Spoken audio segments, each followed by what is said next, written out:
Olá para você que nos assiste, seja muito bem-vindo a mais um vídeo aqui no canal. Hoje é dia 23 de junho de 2022 e o vídeo de hoje é para comentar um pouco a respeito deste livro aqui, Capelania, Missão em Todo Lugar, da editora ACS Publicações. Este livro foi uma exigência da disciplina Estágio 2 nesse semestre no seminário. Nós tivemos que lê-lo e fazer algumas anotações de cada ponto importante do livro, de cada um dos capítulos. Eu já falo que esse livro é muito bom, muito legal, muito interessante. Ele trata, como o nome diz, de capelania. Ele é razoavelmente fino e ele é escrito por 12 autores. 12 pessoas falam de temas específicos, de capelanias específicas. Mas, para começar, vamos dar o conceito de capelania que eu achei no livro e eu achei bem interessante. O livro vai dizer que capelania é a assistência religiosa organizada e especializada, adequada à cultura e linguagem do público-alvo de sua missão. Ela oferece, apoiada na palavra de Deus, o cuidado espiritual, emocional e social, visando a restauração da alma, a promoção da esperança e a qualidade de vida. Eu achei muito interessante esse conceito e eles vão falar bastante durante o livro dessa questão da unidade do ser humano, corpo e alma. Inclusive, no início do livro, vai falar um pouco sobre a história da capelania e da influência que tem a espiritualidade na recuperação física das pessoas. É muito interessante essa questão. Então, um pouco sobre o livro, vamos lá. Começa com a capelã famosíssima chamada Helenivação, que é a que organiza aqui o livro. Ela vai falar um pouco da sua história, como foi a sua conversão. É muito interessante a gente observar que ela era casada, tinha 4 filhos, trabalhava na igreja, trabalhava em outros lugares, tinha os afazeres no lar, e mesmo assim achava tempo para fazer capelania. Então não é desculpa para que nós também não façamos capelania. Então ela fala um pouco sobre isso, ela fala sobre a importância da oração para que Deus capacite aqueles que vão atuar com capelania. Ela falou que a capelania ela é integral, como nós já falamos, trata o nosso corpo, ou aliás, o ser humano como sendo um ser integral, composto por parte física e espiritual. Fala a respeito, e isso eu achei bem interessante, principalmente quando ele fala sobre capelania hospitalar, que o sofrimento é uma oportunidade porque as pessoas estão mais abertas a ouvirem a falar de Cristo. Quando a pessoa está sofrendo, ela perde aquela sua sensação de ser onipotente, de ser forte, ela vê a miserabilidade em que ela está e ela passa a pensar no transcendente, ela passa a pensar no eterno, e aí há uma oportunidade para ser pregado a ela Cristo. Então ela fala sobre isso, eu achei bem interessante essa questão do sofrimento como sendo uma oportunidade. Ela fala sobre a história da capelania, né? Tem um capítulo que fala um pouco sobre a história, como é que começou e tal. Vai falar que a base da capelania é a parábola do bom samaritano na Bíblia. Se você não conhece, dê uma pesquisada, é muito interessante. Fala sobre a importância da capelania e o impacto espiritual que tem a capelania, e isso ajuda na recuperação física dos pacientes, como eu já disse. E não só nisso, você vai ter influência positiva da capelania em muitas áreas. Então a capelania, ela não trata, a hospitalar no caso, não trata só de doentes, ela trata dos funcionários do hospital que trabalham com uma carga altíssima de estresse, trabalham com os familiares das pessoas que estão em tratamento. Então ela tem uma abrangência bem grande.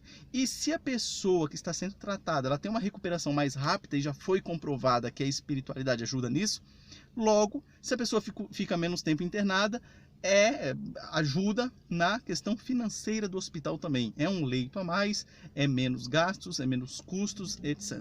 Então você vai ter uma implicação bem grande dessa questão da espiritualidade aqui na questão da capelania. Depois, alguns capítulos interessantes que eu achei, e eu vou falar um pouquinho de cada um deles. Não de cada um, né? Dos principais que eu achei aqui, muitos pontos legais. Essa questão das capelanias, tinham várias que eu não sabia que existia, e por isso que eu acho que esse livro contribuiu bastante nesse sentido. Então você tem aqui Vai falar no livro sobre capelania nos hospitais, capelania em empresas, é bem interessante essa questão, vai tratar com os funcionários, com o patrão, com todo mundo envolvido na área empresarial. Tem a capelania militar, tem a capelania entre idosos, capelania prisional, capelania na universidade, capelania esportiva, capelania na rua, com moradores de rua, capelania na drogadição, com dependentes químicos. Depois tem um capítulo que fala a capelania da aeronáutica, faz um paralelo com a capelania militar que falou anteriormente, e capelania com adolescentes na igreja. Olha que interessante o que eu vi aqui. Quando ele fala a respeito de capelania com idosos, ele fala sobre as perdas e ganhos na velhice. E a pessoa às vezes chega na velhice contando apenas as perdas que ela teve. Perda de memória, perda de força física, perda de flexibilidade, etc. E não reconhece os ganhos que ela teve por chegar a uma idade avançada, como sabedoria, conhecimento, experiência de vida, etc. Coisas que um jovem não tem, é impossível ter, porque você só adquire com o tempo. Então o livro fala sobre essa questão importante de ser frisado na capelania com idosos, dessa perda, mas também os ganhos que há também nessa idade, e não ficar só remoendo aquela questão de só perdi. Não, a pessoa está viva, está lá, é idoso, mas tem a possibilidade de ainda servir, de trabalhar e contribuir ainda para muita coisa. Ela vai falar sobre a culpa e arrependimento, que acontece muito na fase das pessoas mais idosas, que pode chegar numa certa idade e ficar cheio das culpas. Eu poderia ter feito isso, eu poderia ter feito aquilo, cheio dos arrependimentos. Muitas vezes aquela solidão que dá que às vezes as pessoas deixam de visitar o idoso por causa de coisas que o idoso fez quando era jovem, ou às vezes não, às vezes foi uma boa pessoa lá, mas mesmo assim as pessoas deixam de visitá-lo. Então vai trabalhar nisso, é bem interessante. Eu gostei bastante dessa exposição feita aqui. Gostei também de saber da capelania esportiva, porque eu nunca tinha parado para pensar nisso. Então tem aqui um rapaz que é capelão do esporte, técnico de futebol, e ele falou de uma coisa bem legal sobre a lesão dos atletas e falta de patrocínio. Falou que isso é uma abertura grande para pregar o evangelho para esse pessoal. Porque da mesma forma lá como nós falamos, às vezes a pessoa está doente, está no hospital internada, ela se abre para a possibilidade de ouvir o evangelho. Nessa questão do esportista, a mesma coisa. O atleta, ele treina muito, então ele muitas vezes confia na sua capacidade física, mental, emocional, ele confia em si mesmo. A partir do momento que ele tem uma lesão e ele precisa ficar de molho, aí a coisa já complica. Ele começa a pensar que não é tão autossuficiente assim. E isso pode abrir uma porta para a pregação do evangelho, para algo mais profundo. Da mesma forma, falta de patrocínio.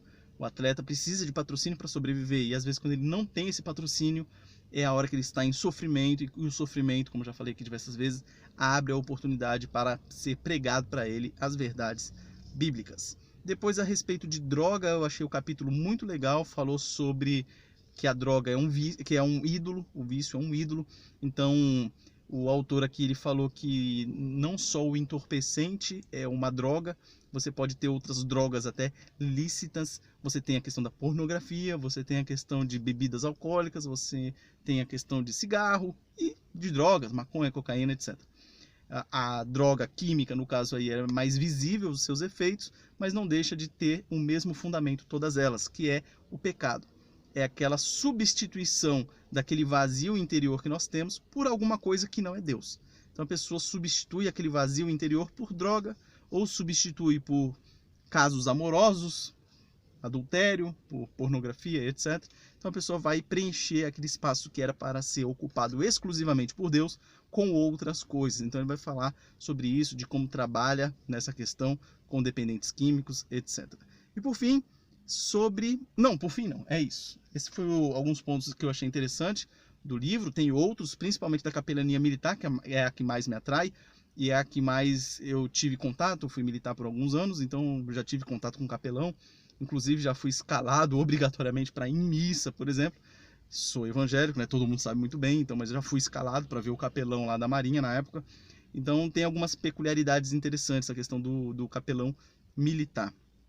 Foi interessante a chamada de atenção que eles fizeram, que o capelão ele não pode ficar pregando a sua denominação eu sou presbiteriano, virei capelão militar do exército, aí eu vou ficar fazendo propaganda para a igreja presbiteriana. Não é assim.